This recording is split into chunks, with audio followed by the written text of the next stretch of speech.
Assalamualaikum everyone. Thank you for joining. हम बस शुरू करते हैं as soon as our guest arrives.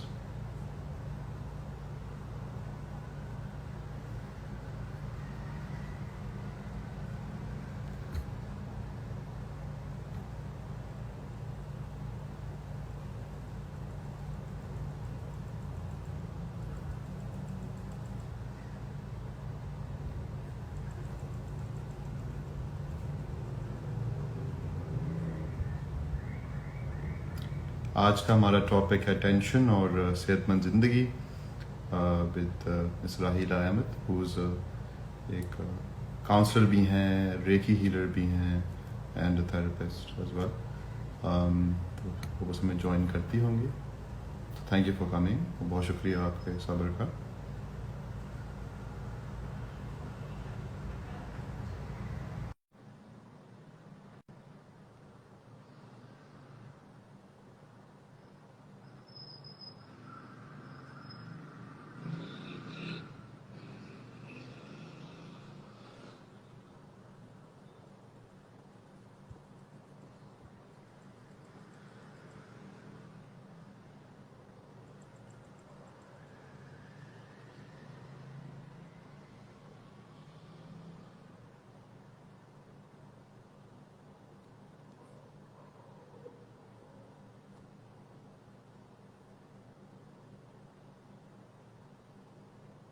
Hello, अस्सलाम वालेकुम शर्मीन.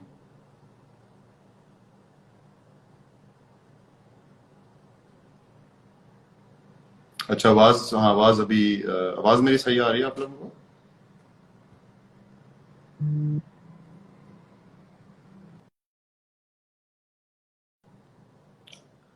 अच्छा, जो हमारी गेस्ट हैं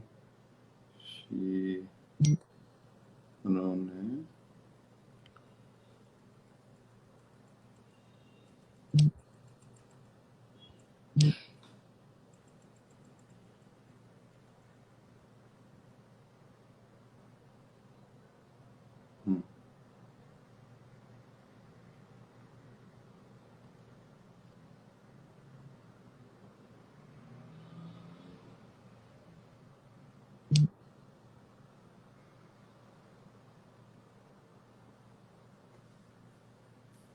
I can't see her anywhere.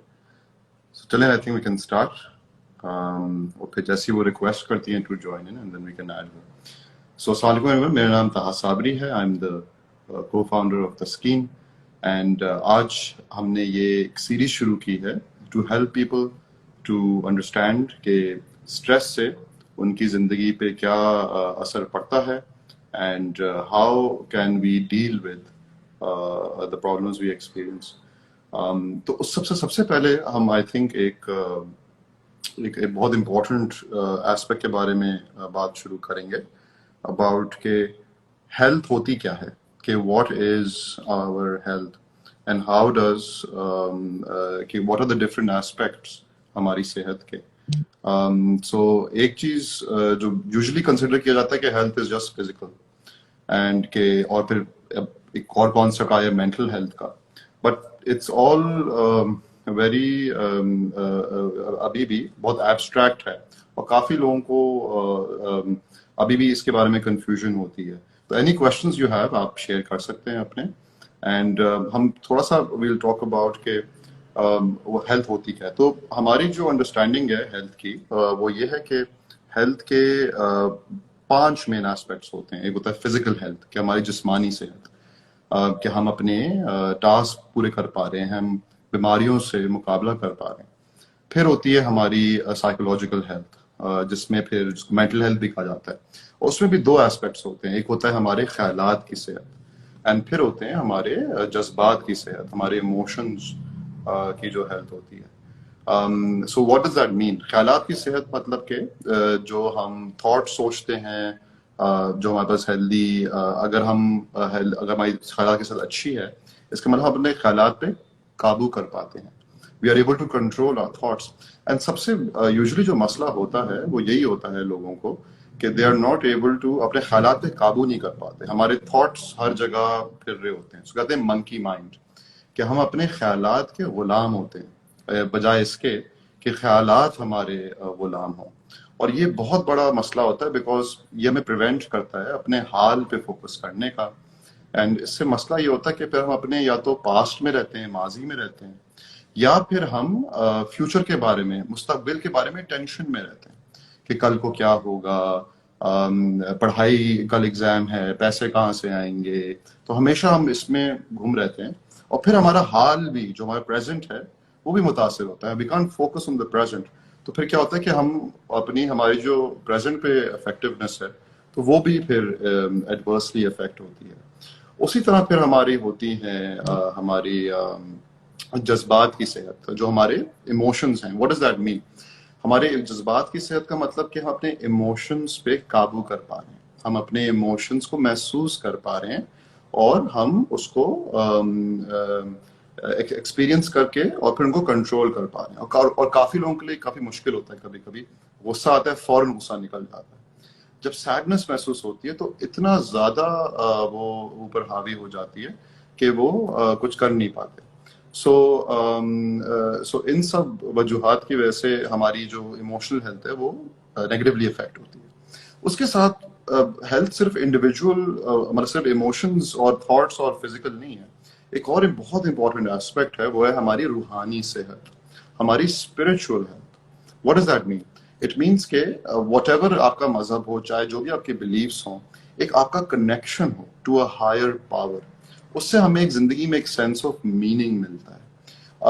Some science के हमारी रूहानी सेहत कमजोर है, वो ये है कि हमें जिंदगी में कोई मकसद नहीं लगता, विदाउट मीनिंगलेस लगती है जिंदगी। एंड ऑफन हमने ये देखा है कि काफी बार ये होता है कि जो हमारी जब हम स्पिरिचुअली अनवेल होते हैं, तो फिर हमारे psychological health, physical health, social health, सब कुछ नेगेटिवली अफेक्ट होती है। एंड ऑफ कोर्स सिर्फ हेल्थ सिर्फ हमारे अंदर तक महदूद नहीं रहती, वो हमारे इन्वायरमेंट बहुत इंपॉर्टेंट होता है, हमारे ताल्लुकात बहुत इंपॉर्टेंट होते हैं। तो इसलिए हम बात करते हैं सोशल हेल्थ की, कि द इम्पैक्ट ऑफ कि हमारे जो रिलेशनशिप्स हैं, हैविंग हेल्दी रिलेशनशिप्स। एंड हमने ये देखा है कि ज्यादातर जो हम टेंशन एक्सपीरियंस करते हैं is because of our relationships. In fact most trauma is social, कि जब किसी अगर कोई आपका दिल दुखाए, दैट इज वो ताल्लुकात की वजह से, कोई चला जाए किसी से, हमारी वी लूज क्या कहते हैं, लव वन, डेथ की वजह से, डिवोर्स की वजह से, ब्रेकअप्स की वजह से। सो फिर उसी से हमें सफरिंग महसूस होती है। एंड उसके बियॉन्ड एक और जो बहुत इंपॉर्टेंट फैक्टर होता है, वो होता है हमारी इन्वायरमेंटल हेल्थ। और क्योंकि रिसर्च में ये देखा है कि जस्ट के दरख्तों के पास एक्सेस होना, being in touch with nature, उससे हमारी सेहत पे बहुत फर्क पड़ता है। रिसर्च ने दिखा है कि जो प्रेग्नेंट औरतें होती हैं, एक रिसर्च की थी कि जो प्रेग्नेंट औरतें, उनको एक्सेस था नेचर का और मतलब कि पार्क्स का, ग्रीनरी का, बनस्बत वो प्रेग्नेंट औरतें जिनके पास एक्सेस नहीं था नेचर का। तो जो प्रेग्नेंट औरतें के पास एक्सेस था, उनके बच्चे ज्यादा हेल्दी पैदा हुए थे। सो उसके साथ साथ फिर होता है हमारा बिल्ट इन्वायरमेंट, कि हमारे शहर के क्या हालात हैं, सड़कें कैसी हैं, हमारी क्या कहते हैं, इंफ्रास्ट्रक्चर कैसा है। सो वो भी बहुत हमारी हेल्थ पे कंट्रीब्यूट करता है। ट्रैफिक कैसी है, बिकॉज ज्यादातर हमें सबको पता है कि ट्रैफिक की वजह से इतनी टेंशन होती है हमें, that is a huge source of stress. Security की वजह से हमें टेंशन होती है, अगर हम सड़क पे जा रहे हो, हमें पता नहीं हो कि यार हमें क्या गोली तो नहीं लग जाएगी, या फिर ये सेफ है या नहीं, तो उसकी वजह से बहुत एक नेगेटिव इम्पैक्ट पड़ता है। तो इवन जो हमारा एनवायरनमेंट है, उससे हमारी हेल्थ पे बहुत बड़ा एक इफेक्ट पड़ता है। तो स्ट्रेस और हेल्थ की जो इम्पोर्टेंट क्या कहते हैं एस्पेक्ट्स हैं, वो ये हैं कि how does stress affect our health? Stress affects our health कि जब भी हम स्ट्रेस हमें ओवरवेलम कर देती है, तो हमें फिजिकली हमें सिम्टम्स होने शुरू हो जाते हैं, हमें हमारे इमोशंस अफेक्ट होते हैं, थॉट्स अफेक्ट होते हैं, हमारी रिलेशनशिप्स एडवर्सली अफेक्ट होती हैं। एंड उन सब चीज़ों की वजह से ये सब इंटरकनेक्टेड है। End of course not all stress is bad, stress healthy भी हो सकता है। Stress can also be healthy अगर वो कम मिकदार में हो। लेकिन अगर स्ट्रेस एक हद से बढ़ जाए उसको हम कहते हैं डिस्ट्रेस या टेंशन, सही। एंड दैट इज एग्जैक्टली जो हम आज बात कर रहे हैं कि अगर आप टेंशन एक्सपीरियंस करते हैं, सो प्लीज अपने थोड़े थॉट्स भी शेयर करें, कोई क्वेश्चंस हो प्लीज जरूर शेयर करें, हम एक डिस्कशन करेंगे। तो आप अगर टेंशन एक्सपीरियंस कर रहे हैं तो आप रिकग्नाइज किस तरह कर सकते हैं, नंबर वन, कि हाउ कैन यू रिकग्नाइज कि आप एक स्टेट ऑफ टेंशन में हैं, एंड नंबर टू, फिर what can you do about it, कि हाउ अपनी जिंदगी पे टेंशन का असर आप किस तरीके से कम कर सकते हैं, सही। सो अगर हम बात करें टेंशन की, तो सबसे इंपॉर्टेंट एस्पेक्ट ये है कि टेंशन हमें महसूस किस तरह होती है, और आप लोग भी शेयर करें जब आप एक टेंस स्टेट में होते हैं, सो आपको क्या महसूस होता है, what symptoms do you experience, क्या कैफियत आपको एक्सपीरियंस होती है, फिजिकली आप क्या महसूस करते हैं, इमोशंस आपको क्या महसूस होते हैं, किस तरह की थॉट्स आपके जहन में आती हैं। तो ये सब चीजें are very important to think about. And और इसमें ये बहुत तो अगर हम बात करें कि किस तरह इफेक्ट करता है, सो जब टेंशन में होते हैं तो फिजिकली हम वीक फील करेंगे, हमें बहुत टायर्डनेस हम एक्सपीरियंस करेंगे, हमें कुछ करने का दिल नहीं चाहेगा। And I am very glad to let you know that हमारी जो गेस्ट हैं, she is finally joined us. Thank you for joining us Rahila. अस्सलाम वालेकुम, thank you so much Taha for having me over. और थोड़ा सा हमारा जो टेक्निकल इशू चल रहा था अभी, मुझे इसी बात पे I was just like thinking कि हम स्ट्रेस की बात कर रहे थे और we met in action. But बात यही होती है कि आप जिस चीज से डील कर सकें फिर वो आपको अफेक्ट नहीं करता। बिल्कुल बिल्कुल। So Rahila, I just get straight into it. Tayyaba ने भी बोला कि फिजिकली एग्जॉस्टेड, तो अभी हम उस पार्ट के बारे में बात कर रहे हैं कि जब स्ट्रेस हमें होता है, सो हाउ डज हमें क्या महसूस होता है, हाउ कैन वी रिकग्नाइज कि हम एक स्ट्रेस की स्टेट में हैं। सो थोड़ा उसके बारे में आप वजाहत कर सकती हैं, और ऑफ कोर्स हमारे जो गेस्ट हैं वो भी अपने ओपिनियन शेयर करें। अच्छा, तो आपने इतनी एक इम्पोर्टेंट बात की कि हमें महसूस कैसे हो सकता है। It's so interesting to know and it's ironic as well at the same time कि 95% जो लोग हैं उनको पता ही नहीं। सुबह के वक्त वो हैप्पी फील करेंगे, फिर थोड़े 2 घंटे के बाद वो सैड होंगे, फिर लाइट उनका लो फील कर रहे होंगे, फिर उनको लगेगा कि टायर्डनेस है या फटीग है, और वो एक कंफ्यूजन में ही रहते हैं। उनको पता ही नहीं होता कि उनके साथ हो क्या रहा है, और एक ओवरवेल्म सा होता है जिसके अंदर जैसे बहुत सारे धागे नहीं आपस में उलझ जाते। तो इसी तरह ही वो एक इमोशंस का क्लस्टर बन जाता है अंदर, और आपको समझ ही नहीं आती कि आपके साथ हो क्या रहा है। जैसे आपने देखा होगा कि आपके पास भी लोग आते हैं, मेरे पास भी आते हैं, तो वो उस वक्त आते हैं कि जब वो किसी तरह की एंजाइटी को फील कर रहे होते हैं, और वैसे वो कहते हैं कि हमें तो कोई मसला नहीं, बस हल्की सी एंजाइटी है। लेकिन जब हम उनको ओपन अप करना शुरू करते हैं तो फिर अंदर से बहुत सारे पेन्स निकलते हैं, हर्ट निकलता है, इतनी सारी चीजें निकलती हैं कि पता चलता है कि इंसान कितना ज्यादा, उसके अंदर कितने सारे इमोशंस चल रहे होते हैं उस वक्त। अब हम इसको कैसे महसूस कैसे कर सकते हैं, उससे पहले मैं ये बताऊंगी कि आपके 6 डिफरेंट एस्पेक्ट्स हैं जिनके ऊपर आप चीज को महसूस करते हैं। जैसे कि अगर आप सैड हैं, आप सिर्फ सैड दिमाग में नहीं है, आप अपने जिस्म में भी सैडनेस फील करेंगे। उसका इम्पैक्ट आपके जो आसपास के लोग हैं, रिलेशनशिप्स हैं, उन पे भी होगा। उसका इम्पैक्ट हर तरह से होता है। एक एग्जाम्पल के तौर पर मैं थोड़े से बताऊं कि जैसे स्ट्रेस, इनिशियली जैसे मैं सुन रही थी, आप बता रहे थे कि स्ट्रेस क्या होता है। स्ट्रेस बेसिकली किसी किस्म का कोई प्रेशर है जो हम फील करते हैं। अब एनवायरनमेंट से कोई प्रेशर आया, फॉर एग्जाम्पल हम ले लेते हैं फाइनेंशियल प्रेशर है कि हमने आधा महीना हो गया है और पैसा खत्म हो गया, अब क्या करें। अब दिमाग में सोचे शुरू हो जाती हैं। ये मेंटल लेवल पे इस तरह से आपको स्ट्रेस फील होना शुरू होता है। सोचे सोचे सोचे, फिर आप एक्सेसिवली उसके बारे में सोचना शुरू हो जाते हैं। जब एक्सेसिवली सोचते हैं तो सोच क्या है, सोच एक फॉर्म ऑफ एनर्जी है। वो सोच सिर्फ दिमाग में नहीं होती, वो आपके पूरे जिस्म में आपको फील होती है। और जिस्म में आप कैसे महसूस करने लगते हैं, आपको टेंशन, आपको हार्ट बीट तेज हो जाएगी, शॉर्टनिंग ऑफ ब्रेथ होगी, पेल्पिटेशंस होती हैं, पाम्स में स्वेटिंग फील होनी शुरू हो जाती है, शिवरिंग स्टार्ट हो जाती है। और इसी तरह ही आपको जैसे पेल्पिटेशंस आपको फियर फील होता है, तो डिफरेंट इमोशंस में वो कन्वर्ट हो जाता है। अब इमोशंस क्या है, अगर आप फियर फील कर रहे होंगे कि मैं बाकी का महीना कैसे गुजारूंगा फॉर इंस्टेंस, तो उसी फियर से आगे फिर आप को होपलेसनेस आएगी, हेल्पलेसनेस आएगी, डिप्रेशन आएगा, सैडनेस आएगा, फ्रस्ट्रेटेड होंगे, इरिटेबल होंगे, एंगर फील होगा। अब जितने भी व्यूअर्स सुन रहे हैं उनमें से कोई ना कोई इस चीज से रिलेट कर सकेगा कि ये तो हमारे साथ भी होता है, फिजिकल सिम्टम्स हमारे साथ भी होते हैं। इस तरह से ये इमोशनल लेवल के ऊपर फिर ये मैनिफेस्ट करना शुरू कर देता है। फिर इमोशंस में आगे आपको डिप्रेशन होना शुरू हो जाता है, एंजाइटी फील होनी शुरू हो जाती है। फिर जब एंजाइटी और डिप्रेशन बढ़ जाता है तो फिजिकल लेवल के ऊपर फिर डिजीजेस में ये कैसे आता है कि जैसे आपका हार्ट बीट मैंने कहा तेज हो जाती है, आपको ब्लड प्रेशर का इशू होना शुरू हो जाता है, बीपी शूट कर जाता है, हाइपरटेंशन होती है, हार्ट डिजीजेस हो जाते हैं।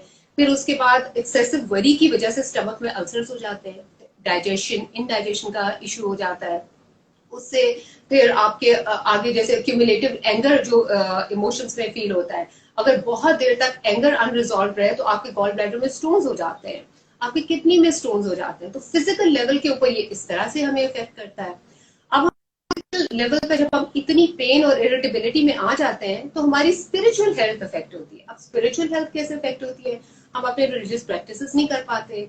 कई लोग आते हैं जिनको अर्थराइटिस हो जाता है, वो जमीन पे नहीं नमाज पढ़ सकते प्रॉपर, तो उनको उस चीज का बहुत ज्यादा गिल्ट होता है, एक और इमोशन आ जाता है, एक और स्ट्रेस आ जाता है। जब ये सारी चीजें होती है इंसान अपने अंदर इतना क्लस्टर्ड फील करना शुरू कर देता है, तो आपके आसपास के रिलेशनशिप्स इफेक्ट होने शुरू हो जाते हैं, क्योंकि आप हर वक्त इरिटेबल है, गुस्से में है, पेन में है, तो डेफिनेटली आपके रिलेशनशिप्स इफेक्ट होते हैं। आपका दिल, डिप्रेशन में इंसान का कहीं बाहर जाने को दिल नहीं करता, नहाने को दिल नहीं करता, कोई चीजें कपड़े चेंज करने को दिल नहीं करता, तो आप लोगों को अवॉइड करना शुरू कर देते हैं। ऐसे आपकी सोशल हेल्थ इफेक्ट होती है। जब सोशल हेल्थ इफेक्ट होती है, पर्सनल लेवल पे आप इतने डिटीरिएट कर जाते हैं, तो नेचुरली उसका इफेक्ट पड़ता है आपके काम पे। आप अपनी परफॉर्मेंस उस तरीके से नहीं दे पाते, फिर परफॉर्मेंस एंजाइटी होनी शुरू हो जाती है, फिर वहां का प्रेशर आप मीट नहीं कर पाते कि आपकी डेडलाइंस होती हैं, बॉसेस आपको क्वेश्चन करते हैं, फिर आप उसमें क्या करें, तो वो एक और लेवल का स्ट्रेस आ जाता है। फिर वहां से फिर फाइनेंशियल स्ट्रेस आ जाता है। तो ये it's a vicious cycle of stress जिसके अंदर आप फंस जाते हैं। सो ये इस तरह से डिफरेंट सारे मैनिफेस्ट होता है।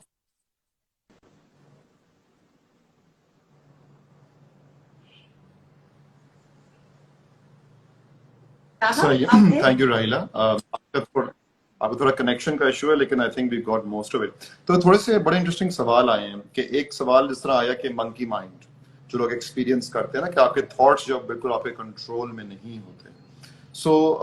तो थोड़ा इसके बारे में आप बता सकती हैं कि एक तो ऑफ कोर्स रिकॉग्नाइज करना तो आसान होता है, बट अगर हम थोड़ा सा बात करें कि about a few activities exercises जिससे हम ग्राउंडेड फील कर सकते हैं, जिससे हम हमारे जो वो हैं जो ख्यालात वगैरह में आ रहे हैं, आउट ऑफ कंट्रोल हैं, उनको किस तरीके से हम थोड़ा बैलेंस कर सकते हैं। How can we sort of become more mindful और अपने ख्यालात पे कंट्रोल किस तरह पैदा कर सकते हैं। आपने इतनी प्यारी बात की है बैलेंस की। जब ये सारी चीजें जो मैंने एक्सप्लेन की हैं, ये आपकी बॉडी में माइंड, सोल और डिफरेंट लेवल्स के ऊपर ये मैनिफेस्ट होते हैं, तो आप certainly naturally out of balance हो जाते हैं। अब आपने कहा कि हम इनको कंट्रोल कैसे कर सकते हैं। अब कंट्रोल आप करने की कोशिश करेंगे तो एक गलती करेंगे।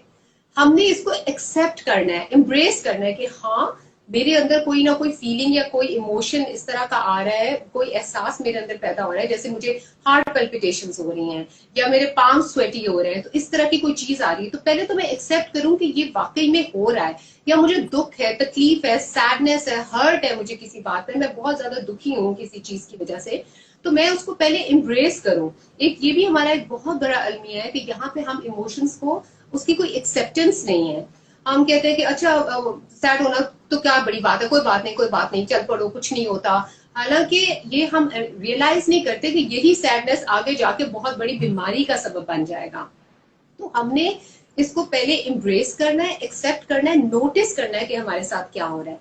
अब जैसे मैं आपसे बात कर रही हूँ तो मुझे अपने अंदर काफी एनर्जी फील हो रही है। अब मैं कहा अगर आपसे पूछूं कि इस वक्त आप क्या महसूस कर रहे हैं, तो आप जरा मुझे बताएंगे कि अभी इस वक्त आप क्या फीलिंग या इमोशन अपने अंदर महसूस कर रहे हैं। मैं भी थोड़ा हैवीनेस महसूस कर रहा हूँ अपने शोल्डर्स में। ठीक है, हैवीनेस। अब इसी तरह ही हमारे जितने भी व्यूअर्स हैं, मैं सबसे रिक्वेस्ट करूंगी कि आप नोटिस करें एक एक करके कि आप अपने अंदर क्या चीज महसूस कर रहे हैं।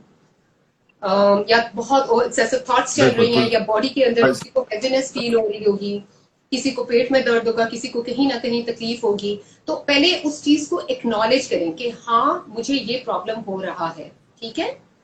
और फिर जब आप ये एक्नॉलेज कर लेते हैं तो नेक्स्ट स्टेप क्या है, हम इसको मैनेज कैसे कर सकते हैं या इसमें से निकल कैसे सकते हैं, वो इस तरह से है कि आपने इसके साथ लड़ना नहीं है, आपने अपने अंदर नहीं चले जाना, क्योंकि नेचुरली ऐसा होता है कि जब भी हमें स्ट्रेस होता है किसी चीज का, या फियर होता है, या टेंशन होती है, एंजाइटी होती है, तो हम प्रेजेंट मोमेंट से डिसएसोसिएट कर लेते हैं, इन अनबैलेंस की स्टेट में चले जाते हैं, इम्बैलेंस क्रिएट हो जाता है। तो हम वापस अपने आप को बैलेंस में लाने के लिए, ग्राउंडिंग करने के लिए, अपने आप को स्टेबल करने के लिए हमें चाहिए कि हम देखें कि अच्छा ठीक है, मुझे जैसे आपको शोल्डर्स में हैवीनेस हो रही है, ठीक है मुझे हैवीनेस हो रही है, लेकिन इस वक्त मैं कहाँ मौजूद हूँ। अच्छा मैं एक चेयर पे बैठा हूँ या बैठी हूँ, कोई खड़ा होगा, कोई बेड पे बैठ के देख रहा होगा, तो आप महसूस करें कि चेयर की स्ट्रॉन्ग फाउंडेशन मेरे नीचे है, चेयर ने मुझे होल्ड किया हुआ है। फिर आप अपनी तवज्जो अपने पाँव पे लेके आए, अपने पाँव जब अगर आपके जमीन पे नहीं है तो इस वक्त अपने पाँव सब अपने जमीन पे ले आए, और महसूस करें कि आपके नीचे एक सॉलिड जमीन है। और फिर आप उस सॉलिड जमीन को महसूस करते हुए आप अपनी सांस पे तवज्जो लेके आए, एक गहरा लंबा सांस अंदर लें, और जैसे सांस को निकालें तो महसूस करें कि वो सांस के जरिए सारी जो आपके अंदर की पेन या हैवीनेस है वो जमीन के अंदर जा रही है। जब आप ये महसूस कर लेंगे तो साथ ही आप महसूस करें कि आसपास आपको कमरे में क्या नजर आ रहा है। पहली चीज तो ये है कि हमने देख लिया कि हमारे नीचे एक स्ट्रॉन्ग फाउंडेशन है, हम इस हियर एंड नाउ में आ गए, इस प्रेजेंट मोमेंट में आ गए। दूसरी चीज अब हम महसूस करेंगे कि कमरे में क्या नजर आ रहा है, जैसे मुझे अपने सामने मोबाइल फोन नजर आ रहा है, एक साइड पे वॉल पिक्चर है, एक साइड पे लैंप है। आप लोग अपने आसपास 5 चीजें इस तरह नोटिस करें, और जो चीज नोटिस करें वो पूरी तरह नोटिस करें कि अच्छा लैंप है तो उसका कलर क्या है, टेक्सचर क्या है, कमरों का दीवारों का पेंट क्या है। 5 चीजें सारे इस वक्त नोटिस करें अपने आसपास।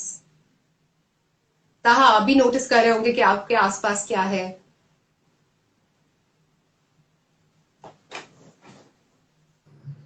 ताहा आप आप हमारे साथ हैं। भी कीजिए आप लोग सब। और जैसे मेरे आसपास आई थिंक मेरी बोतल है, मेरे ग्लासेस हैं, मेरा लैपटॉप है, बिल्कुल। मेरी घड़ी है, मेरी हाँ, कुर्सी है। सो लैपटॉप ये को भी देखें कि लैपटॉप कैसा दिख रहा है, घड़ी कैसी दिख रही है। थोड़ा एक एक थोड़ी थोड़ी देर के लिए उस चीज के साथ रहें जिसको आप देख रहे हैं, जैसे आप उसको पहली बार देख रहे हैं।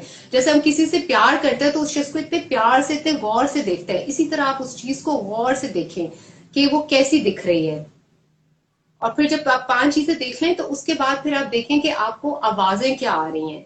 इस वक्त जो भी हमें देख रहे हैं, आप इस वक्त आंखें बंद करके आवाजों पे फोकस कर सकते हैं। आपको एक आवाज तो मेरी आ रही है, फिर आपको पंखे की हो सकता है आ रही हो, बाहर से कोई शोर आ रहा हो, उन आवाजों को नोटिस करें और अपने दिमाग में आइडेंटिफाई करें, लेबल करें कि अच्छा ये किसकी आवाज है।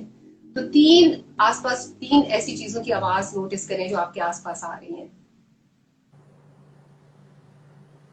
और फिर अब आप महसूस करें, तवज्जो अपनी लेके आए कि आपको खुशबू क्या आ रही है, किस चीज की। हो सकता है आपको अपने परफ्यूम की खुशबू आ रही हो सकता है कमरे में किसी ने अगरबत्ती लगाई है तो उसकी खुशबू आ रही है, हो सकता है बाहर खुशबू आ रही हो, खाने पकने की खुशबू आ रही हो। अपनी तवज्जो उधर लेके जाएं और अपने माइंड में उसको लेबल करें कि मुझे किस चीज की खुशबू आ रही है। और जैसे जैसे आप लोग ये नोटिस कर रहे हैं, उसके साथ साथ अपने सांस को भी गहरा और लंबा करते जाएं। इसमें कोई जल्दी करने की जरूरत नहीं है, आराम आराम से एक एक चीज को नोटिस करें। और अब आप तवज्जो लेके आए अपने मुंह के अंदर कि मुझे जायका क्या मुंह में महसूस हो रहा है। मुंह के जायके के ऊपर आप अपनी पूरी तवज्जो लेके आए कि किस किस्म का जायका है मुंह में। तो ये तरीका है। और अब आप नोटिस करें कि अब आप कैसा फील कर रहे हैं, ताहम क्योंकि आप मेरे सामने, आपसे पूछूंगी कि आपको शोल्डर्स में अब हैवीनेस कितनी फील हो रही है। it's much lesser.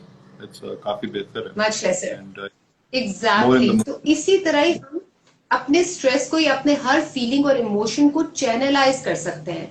और ये गलती हमने कभी भी नहीं करनी कि हम इंस्टेंटली चीजों में से निकलने की कोशिश करें, वो एक और स्ट्रेस हम अपने ऊपर करते हैं। हमने अपने आप को अलाउ करना है वो टाइम, हमने बेसिकली प्रेशर से अपने आप को आजाद करना है।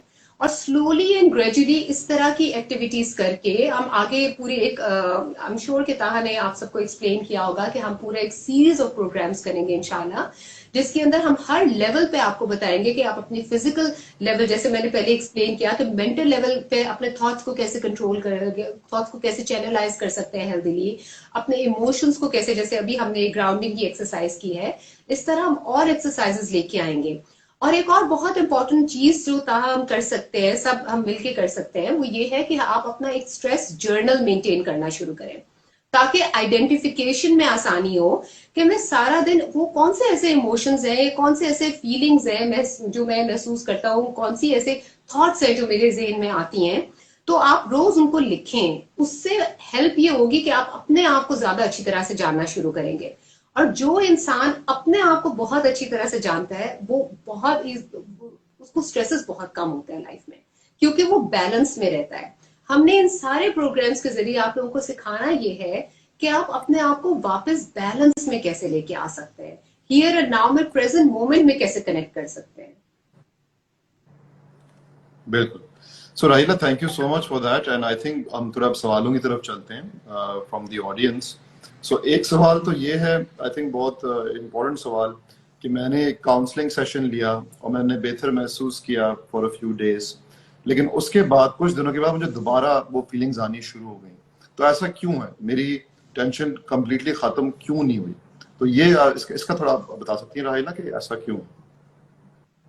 बहुत अच्छा सवाल है। वो ऐसा इसलिए है कि ये एक वन टाइम चीज नहीं है, जैसे मैंने अभी एक्सप्लेन किया। ये सबसे मेजर जो चीज लोग लेके आते हैं वो कहते हैं कि ये चुटकी बजाते हैं हम ठीक हो जाए। ऐसा कभी भी नहीं होता। ये एक प्रोसेस है, और इस प्रोसेस में से आपने अपने आप को अलाउ करना है गुजरना। मोमेंटेरली हम किसी से भी बात करते हैं तो हमारा कथारसिस हो जाता है, दिल हल्का हो जाता है जिसको हम कहते हैं, लेकिन वो उस चीज का सोल्यूशन नहीं है। इसकी एग्जाम्पल मैं इस तरह दूंगी क्योंकि हमें टेंजिबल चीजें समझ आती हैं। जैसे मेरे सर में दर्द है तो मैं पेनाडोल की गोली खाऊंगी, मेरे सर का दर्द ठीक हो जाएगा और मुझे लगेगा मैं ठीक हूं, लेकिन इंसान ठीक नहीं होता, दर्द फिर वापस आ जाएगा। जब तक आप उसको आइडेंटिफाई करके, उसके रूट कॉज को आइडेंटिफाई करके रूट से, जड़ से उस प्रॉब्लम को रिलीज नहीं करते जो आपको तंग कर रही है। जैसे फॉर एग्जाम्पल हर्ट है, तो हर्ट कहाँ से आया, क्यों आया, कैसे आया, उस हर्ट का रिजॉल्व जब तक नहीं होगा तब तक वो हमेशा के लिए प्रॉब्लम नहीं जाएगा। इसीलिए थेरेपी रेगुलर प्रोसेस है। ये बिल्कुल उसी तरह है जैसे आप अपना कोई एलोपैथिक ट्रीटमेंट करवाते हैं जाके, उसमें भी टाइम लगता है।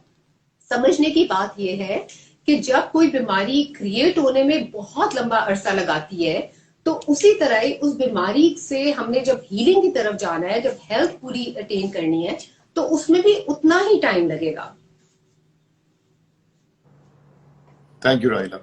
एक और बहुत इंपॉर्टेंट सवाल है कि जो आपने एक टेक्निक सिखाई है ग्राउंडिंग की, तो बहुत अच्छी टेक्निक है, लेकिन अगर हमारा बिजी स्केड्यूल है, बैक टू बैक वर्क है, तो किस तरीके से हम फिर how can we do exercises जिससे हम प्रेजेंट मोमेंट में आ जाएं? तो प्रैक्टिकली किस तरह पॉसिबल है? देखिए ताहा, practically I think that this is one of the most easiest and convenient way grounding की एक्सरसाइज, क्योंकि ये इतनी सिंपल है। ये तो लिटरली हमें कितना टाइम लगा था, 1 1.5 2 मिनट, इससे ज्यादा नहीं। और अगर कोई मुझे ये कहे कि वो 2 मिनट भी अपने लिए नहीं निकाल सकता, तो फिर तो हीलिंग पॉसिबल ही नहीं है। आपने जैसे अपने आप को टाइम अलाउ करना है हीलिंग का, इसी तरह आपने अपने लिए थोड़ा सा अपनी सेल्फ वर्थ पे काम करें, अपने लिए थोड़ा सा सेल्फिश हो जाए कि आपको अपने लिए टाइम निकालना ही होगा। जब आप नहाने के लिए टाइम निकालते हैं, सोने के लिए टाइम निकालते हैं, खाने के लिए टाइम निकालते हैं, तो अपनी मेंटल हेल्थ के लिए क्यों टाइम नहीं निकाल सकते? तो बेसिक चीज तो ये एक्सरसाइज है ग्राउंडिंग की। दूसरी जो बहुत बेसिक चीज है जो आप through out the day incorporate कर सकते हैं, टेक अ ब्रीदिंग ब्रेक। सिर्फ आपने पीछे थोड़ा दो रिलैक्स करके 30 सेकेंड्स के लिए आपने अपनी सांस पे तवज्जो ले आनी है और अपने सांस को गहरा और लंबा करना है। पहले आप देखेंगे, एक अगर आप सब अभी मेरे साथ जितने भी व्यूअर्स हैं, अभी अपने सांस को नोटिस करें कि अभी आपका सांस कैसा आ रहा है।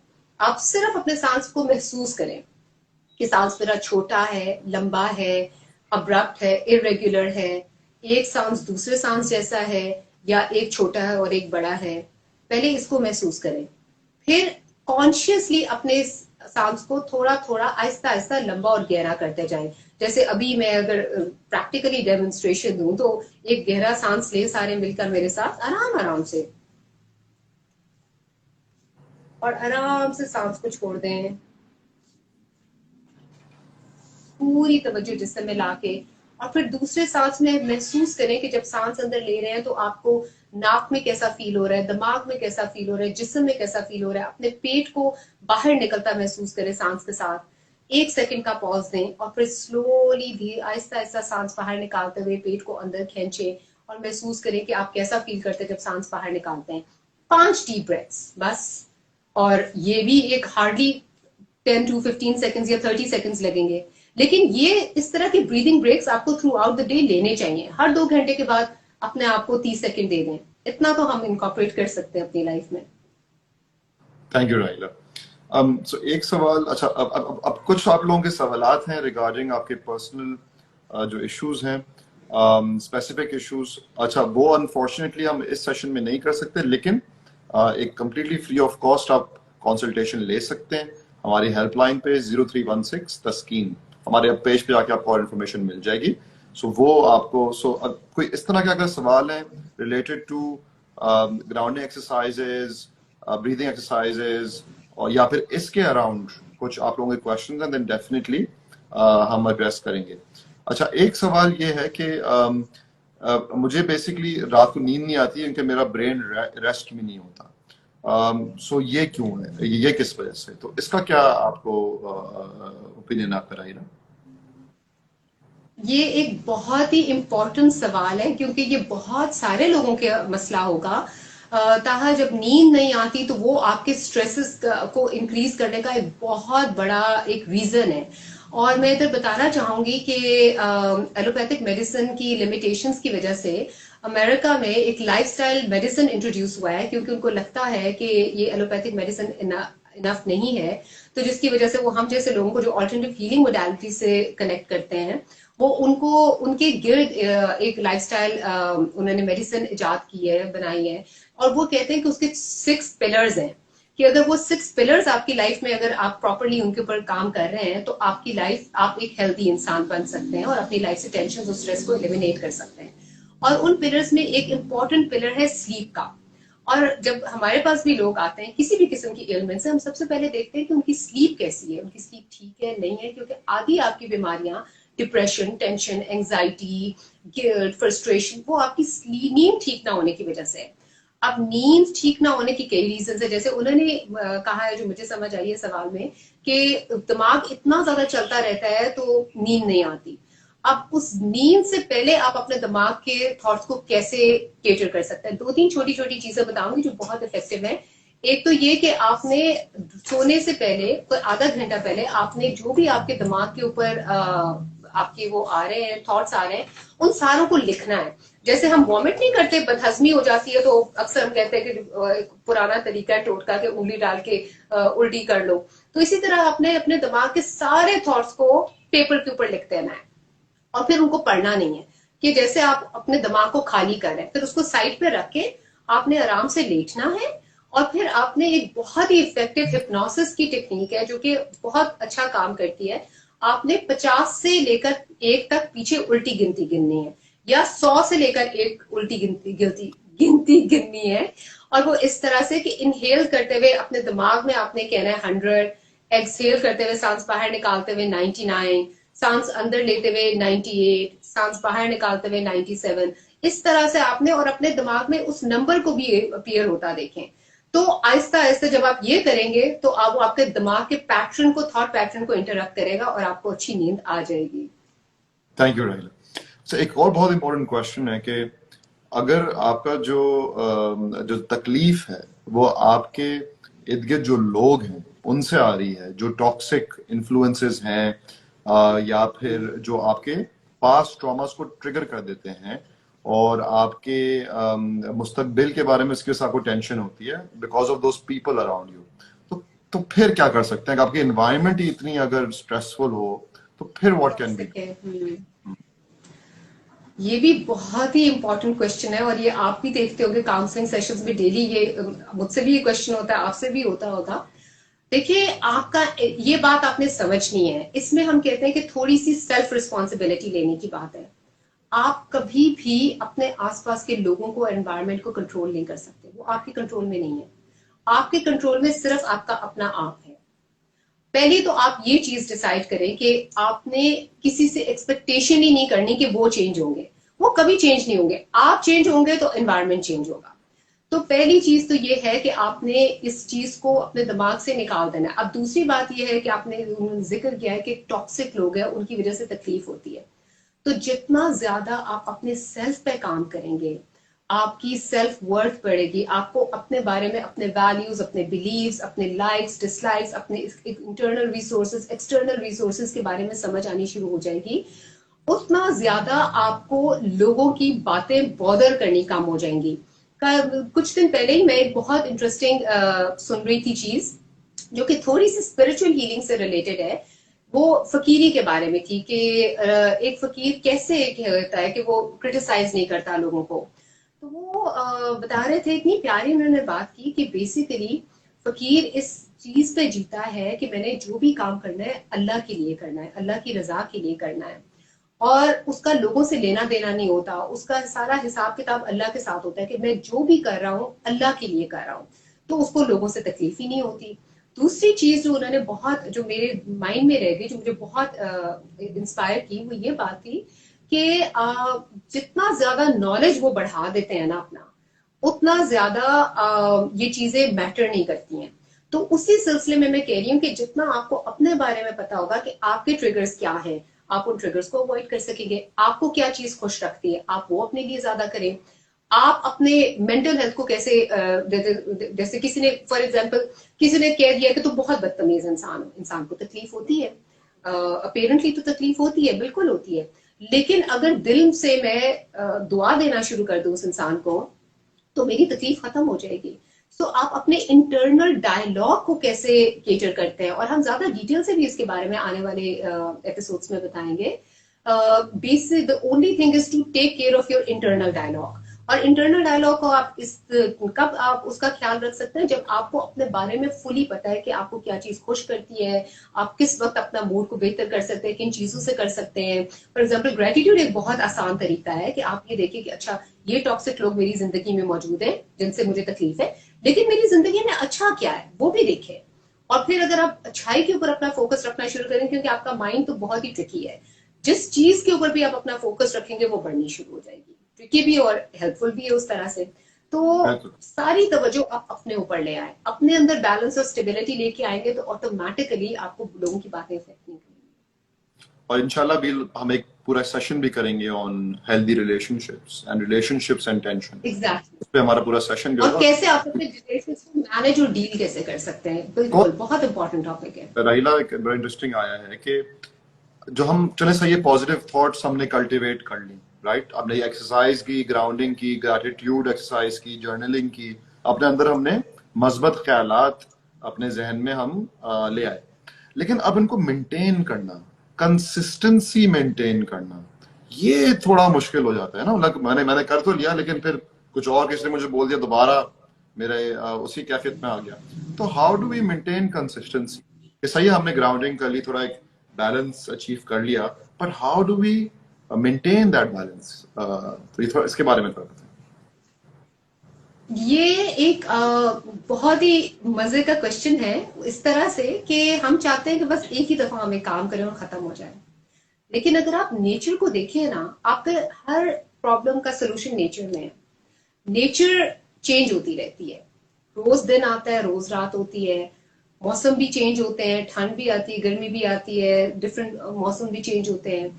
अब इसी तरह हम रोज खाना खाते हैं, हमें रोज खाने की क्यों जरूरत है, हमें रोज नहाने की क्यों जरूरत है, हमें रोज कपड़े चेंज करने की क्यों जरूरत है। तो इसी तरह ही ये जो आपकी मेंटल हेल्थ है ना, वो आप अपनी पर्सनल हाइजीन का तो ख्याल रखते हैं, आपको पता है बाहर से आपने अच्छे दिखना है, आपने नहाना भी है, कपड़े भी बदलने हैं।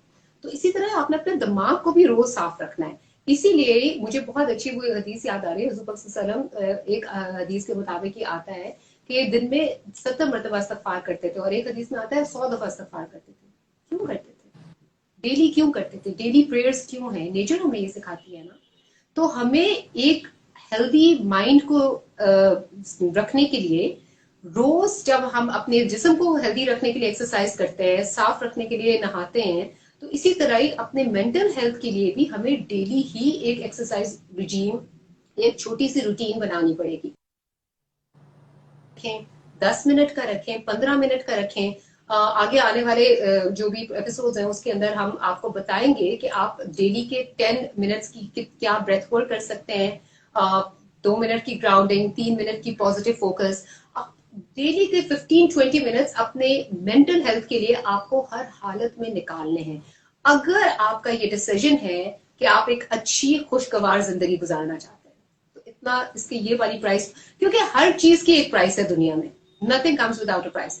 और अपनी अच्छी खुशगवार जिंदगी की अगर 15-20 मिनट्स प्राइस आपको डेली पे करनी पड़े, तो I don't think it's a big deal. बिल्कुल बिल्कुल। थैंक यू राहिला सो मच। आई थिंक बहुत एक हमारा इंट्रोडक्टरी ये सेशन था, एंड बहुत सारे और भी सवालात हैं, अनफॉर्चुनेटली उनको हम एड्रेस नहीं कर पाएंगे, लेकिन इन सब्सिक्वेंट सेशंस जो स्पेसिफिकली हम बात करेंगे कि हम फिजिकली अपने आप को किस तरह बेहतर कर सकते हैं to improve our mental health, उसी तरह हम डिफरेंट डोमेन्स के बारे में बात करेंगे, अपने हेल्दी इमोशंस के बारे में, थॉट्स पे को बैलेंस में लाने की, रिलेशनशिप्स को इम्प्रूव करने की, एक हेल्दी स्पिरिचुअल बैलेंस इस्टेब्लिश करने की, टू सो दैट ताकि हम एक खुशगवार और सेहतमंद जिंदगी गुजार पाएं। सो ये हमारी सीरीज की शुरुआत है। इंशाल्लाह हम आपसे 2 हफ्ते में मिलेंगे इसी टाइम पे और ऑन थर्सडे। एंड जिस तरह मैंने बोला, अगर आपको लगता है कि सॉरी कहा, अगर आप ये बता दें कि हमारा नेक्स्ट टॉपिक किस पे है, तो वो क्वेश्चंस प्रिपेयर कर सकेंगे व्यूअर्स, तो उनको बेनिफिट ज्यादा होगा फिर उसी टॉपिक से रिलेटेड। शेयर करते हैं, आप पेज पे फॉलो करते रहें तो एक पोस्ट आ जाएगी ऑफ द नेक्स्ट टॉपिक, जो हम 1 हफ्ता पहले शेयर कर देंगे। एंड अगर कोई किसी को भी हेल्प की जरूरत हो, सपोर्ट की जरूरत हो, तो फ्री ऑफ कॉस्ट आप एक व्हाट्सएप कर सकते हैं ऑन आवर हेल्पलाइन 0316 तस्कीन, और एक फ्री ऑफ कॉस्ट कंसल्टेशन आपको मिल जाएगा with one of our psychologist. So thank you everyone, thank you Rahila for your time and wisdom, and inshallah फिर सबसे 2 हफ्ते में मुलाकात होगी। अल्लाह हाफिज। अल्लाह हाफिज।